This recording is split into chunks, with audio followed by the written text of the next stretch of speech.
نعم يا شيخ، بلغنا أيضا يعني أنا كنت سمعت وقرأت لك في معية الله عز وجل بأنها معية بعلمه، ولكن في أثناء زيارتنا للأردن التقينا مع أحد الإخوة فأخبرنا أن الشيخ يقول بأن معية الله هي معية ذاتية حقيقية، ويقول بأن هذا القول هو قول ابن تيمية أيضا.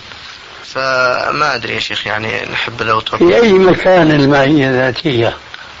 هو يقول بأنها يعني مثلا إنني معكما أسمع وأرى معية ذاتية.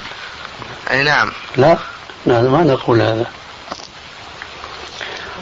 الله مع المتقين معية ذاتية لا كيفية لها، لكن في بعض المواطن وفي بعض النصوص تكون إما معية علم واطلاع، وإما معية إعانة ونصر، ليست معية ذاتية.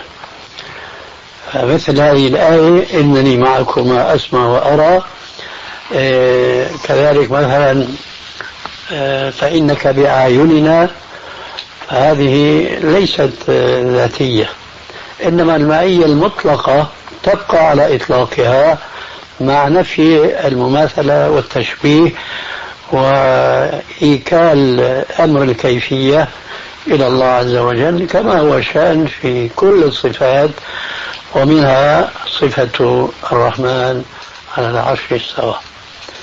فالظاهر بلغك مطلقا وليس مطلقا، إنما هو مقيد.